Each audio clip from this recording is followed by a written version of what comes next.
and welcome to our Samvat 2081 Market Masters special.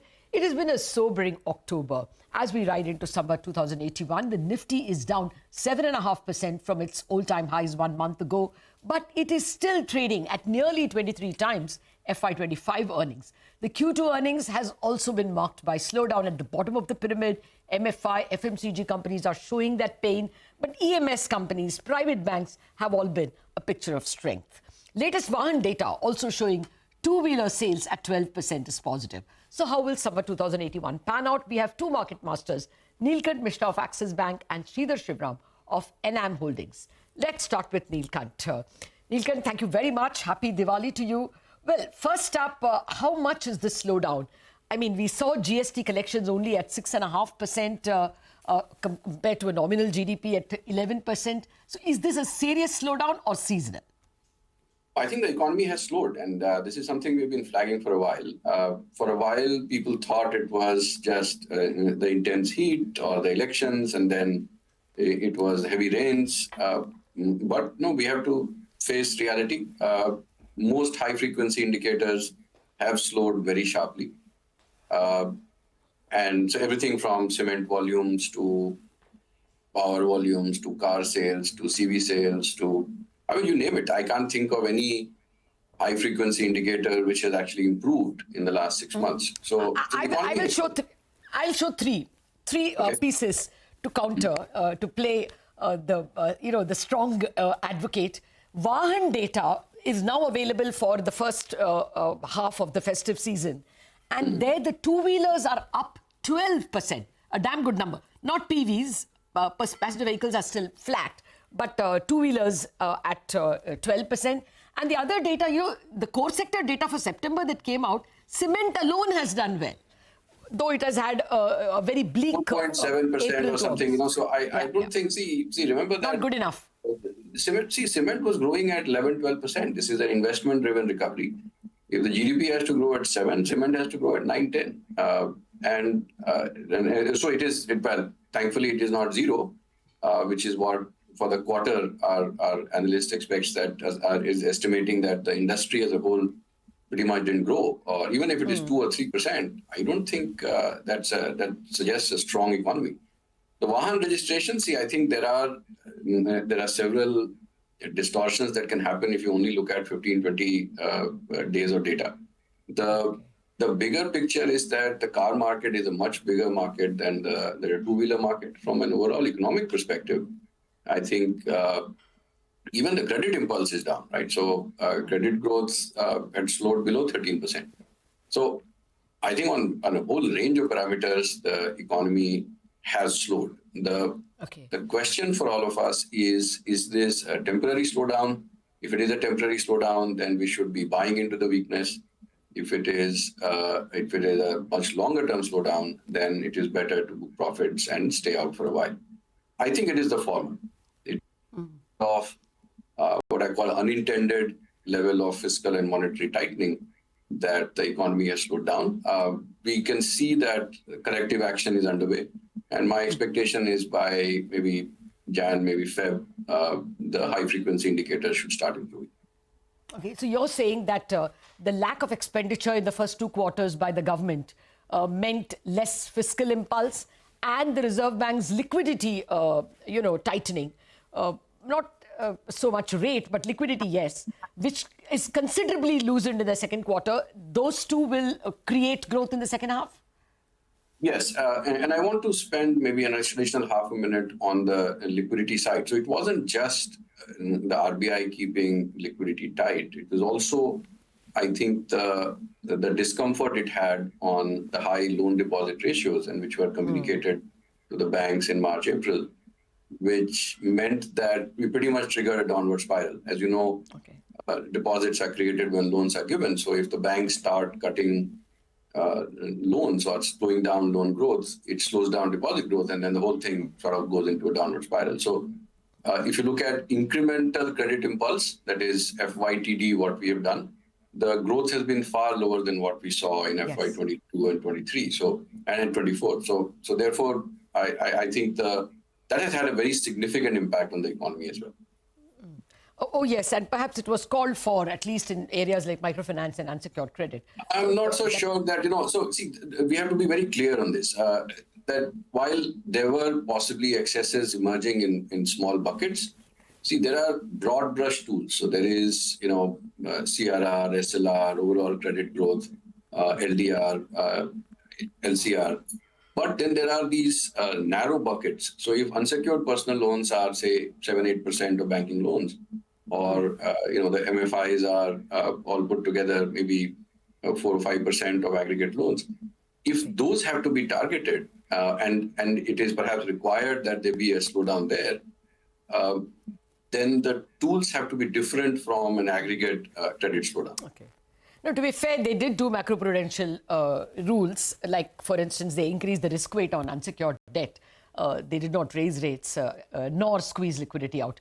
But Neelkanth, therefore, what is the take? Squeezed out. No. Yes. See, let's be very clear on... Liquidity was squeezed out in August, Neelkanth, and that was because last August food inflation went to 7.7.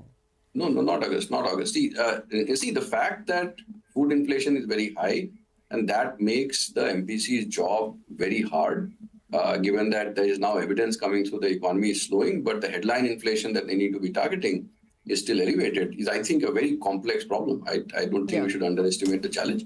But the liquidity tightness and, the fact that the central bank created a share, or so the M3 share, as you know, broad money, there are only two entities that can create, commercial banks and Reserve Bank. Yeah. The Reserve Bank share of incremental money injection in the last 2 years was 14%. It tends to be about 18 to 20%. Now, what we have seen since July, because RBI has started to ease on that front, I think clearly seeing that problems are emerging. And now, the banks then take time to understand that this is the signal. And with the stance changing to neutral in October, I think incrementally things are easing further. And my expectation is in the next couple of months, even the banks that are still, I think it's a lagged response to the liquidity tightness a year back. There's still a rush for bulk deposits. The rates are too high. Some banks are still holding liquidity. That may not be necessary. So as the banking system understands that the RBI's liquidity stance has changed and has changed for good, I think that's when the credit impulse starts to improve. Okay. So how do you play this in the market? Do you buy the dip? And when you buy the dip, which dips? Which sectors? So because the flows were happening. So remember, because now that we are moving to the markets, let's put things in context. We've seen FII selling continue through all of October, right? So we've seen about maybe $11 billion maybe go out. And this is a very, very strong pace of exit, meaning that just 7-8 years back, $15-20 billion of inflow in a year used to be a very good inflow. Now we are seeing $11 billion go out in a month. And while domestic flows, I think, have been largely steady, there may have been some HNI numbers, which we'll see in a couple of days, but on the EPFO, SIP, insurance, all of those flows are give or take $4 or $5 billion a month, which is a lot, but it's very small compared to $11 billion of outflow. So if you see that pace of outflow, the market will take a breather. Now, which sectors to prefer? From, I would say, April, May, June onwards, there was a move to defensives. So IT, staples, pharma had outperformed significantly, despite the fact that for some of these sectors, IT and pharma, the earnings were still getting cut.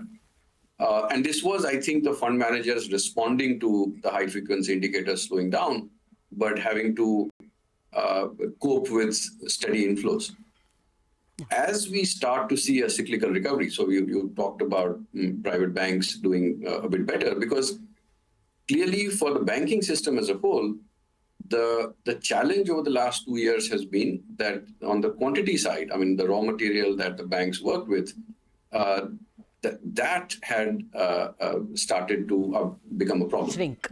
And therefore, as we start to see that raw material improving, and at the margin, the deposit pressures, the deposit rates should start to ease because the quantitative side we are starting to ease. I don't expect rate cuts to happen, by the way. I mean, I don't think there'll be room for rate cuts till February or April.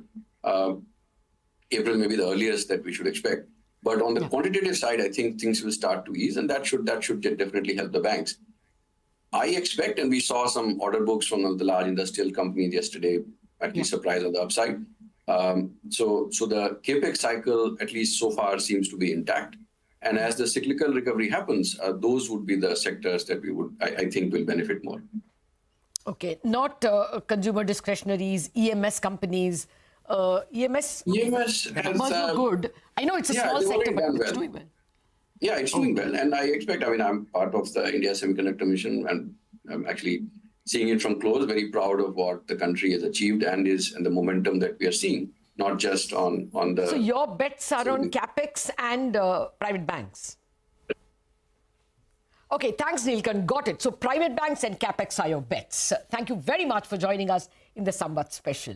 We're going to a break, and after the break, we're going to be joined by Sridhar Sivaram of Enam Holdings.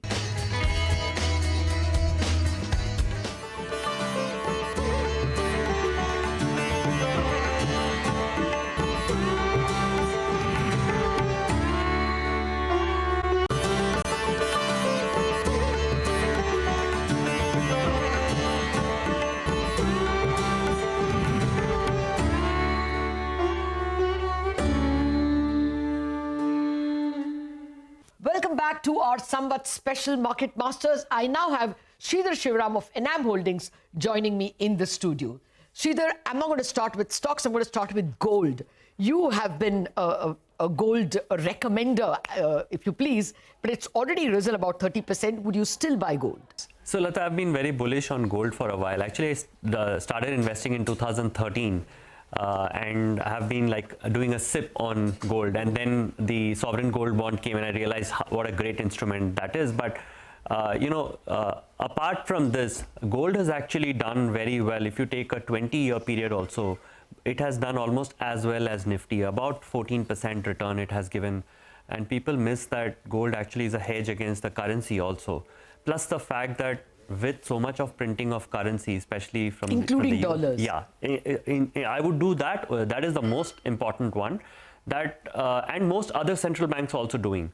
So gold becomes like a store of value. So some of the younger investors may look at Bitcoin, but for people who are seasoned like us, we still prefer gold. Plus central bank buying has become a big reason for gold going up.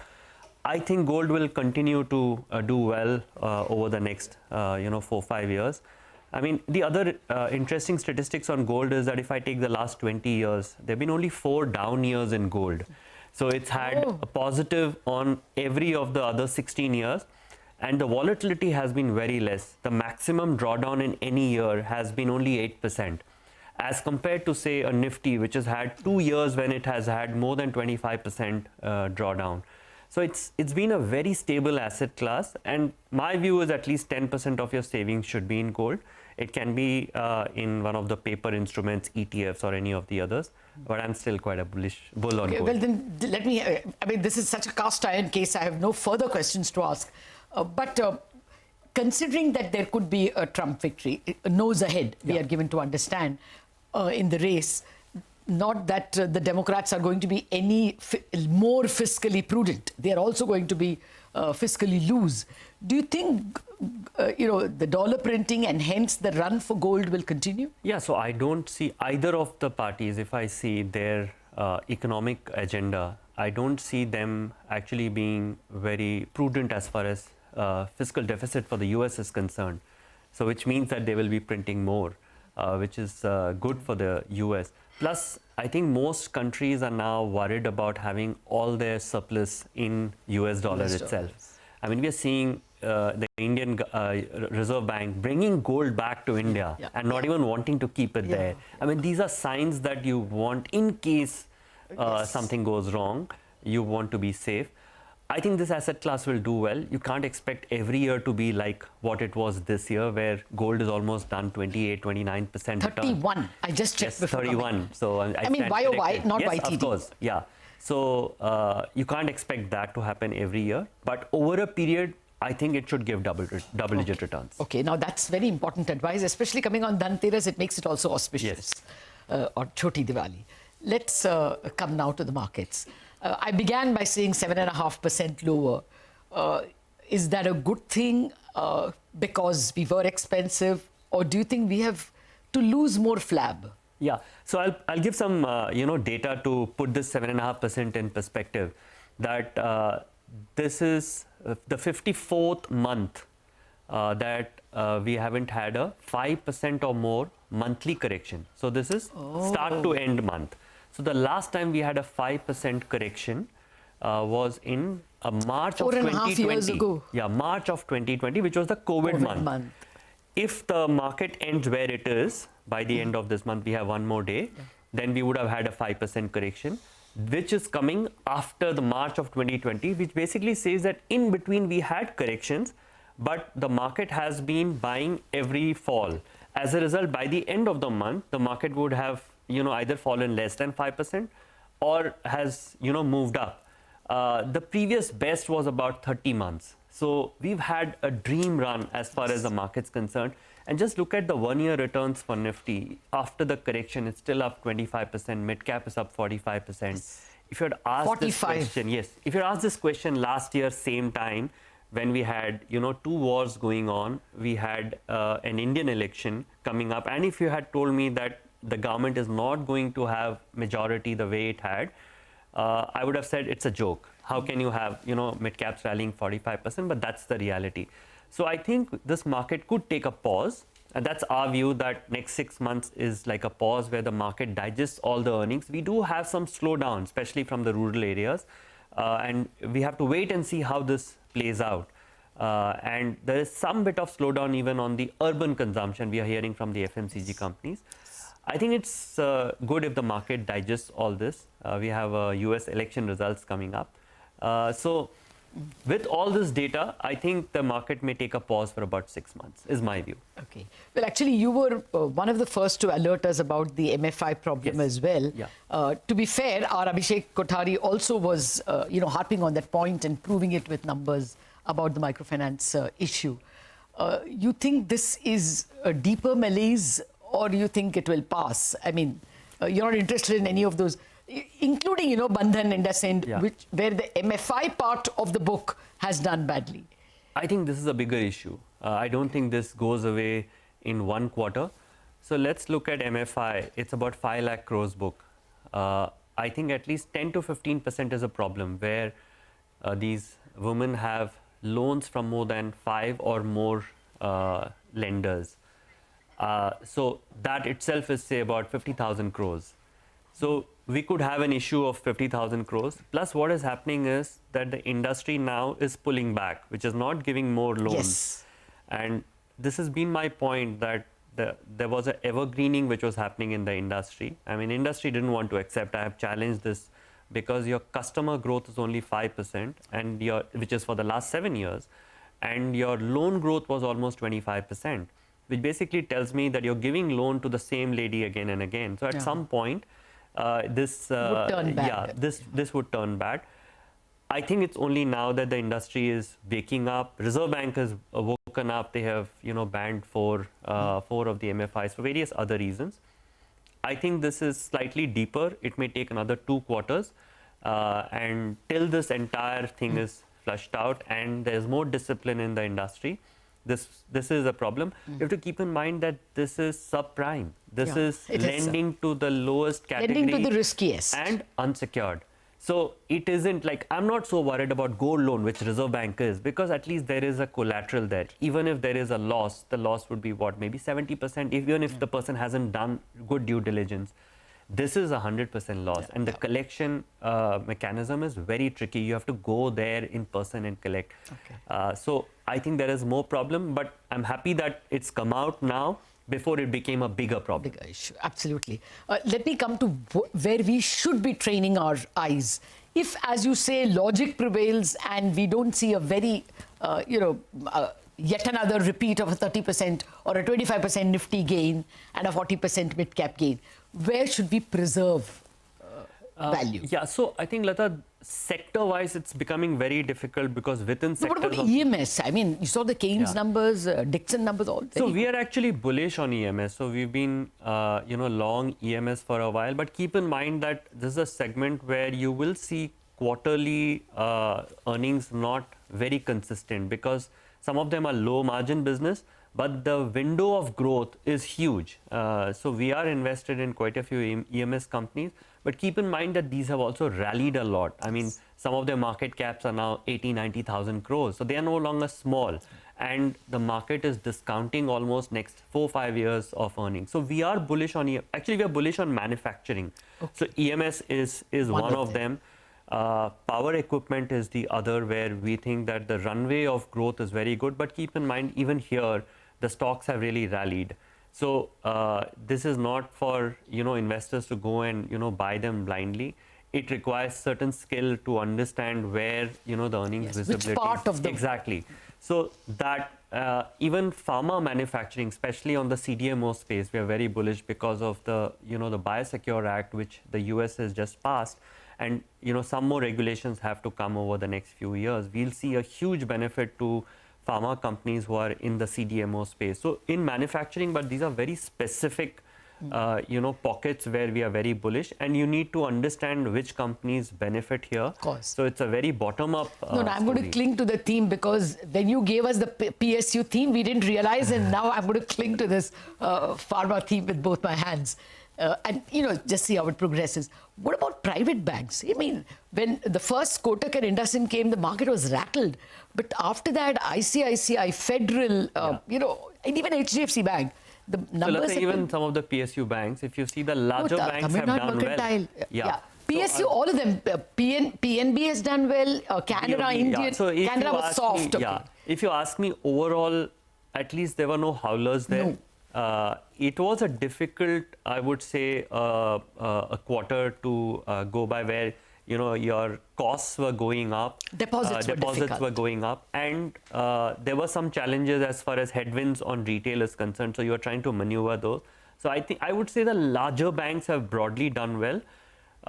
We are invested in both the PSU and in the larger private space. Obviously, the private banks haven't done well as it should have because of the various headwinds. And I think the market was right because there were challenges that these banks were facing. If you ask me from here on, given our outlook that we see a consolidation, we are not expecting a 25% growth in the Nifty for the next year for sure.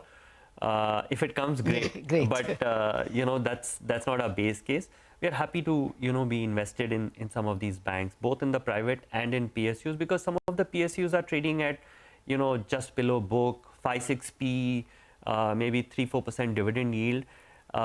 It looks safer at this page. I'm not expecting re-rating like what we got in PSU banks 3 years back. 3 years ago. So that is not going to happen. Majority of the re-rating, majority of the, outperformance has already happened. Okay. This is going to be more steady. If they do, 15% earnings growth, then I'll be happy with a 15% return on the stock. I'm being warned that I've absolutely overshot time, but last sentence, what are the plus? You already told us what you like in terms of manufacturing, pharma, etc.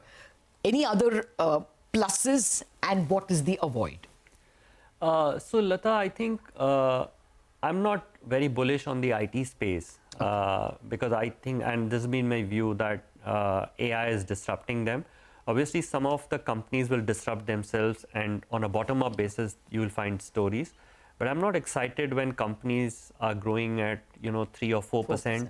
And the debate from the analyst community is whether it is 4 or 4.75. It doesn't matter to me. Whether even if it is 5% growth doesn't excite me. So I'm not in that space. But obviously the stocks have done well. So I have to be honest that I've been wrong as far as the IT sector is concerned. But I don't have to win all the battles. So I can pick and choose the battles that I want to. Oh, absolutely. Win. This is an unfinished conversation, and we will call you back. Sure. 2081 Samvat, but 2025 is only 2 months away. Yes. So we'll invite you yet again. Thanks for Latha. Thanks for inviting. We'll have to wrap up this Samvat special on that note. Thank you very much for watching.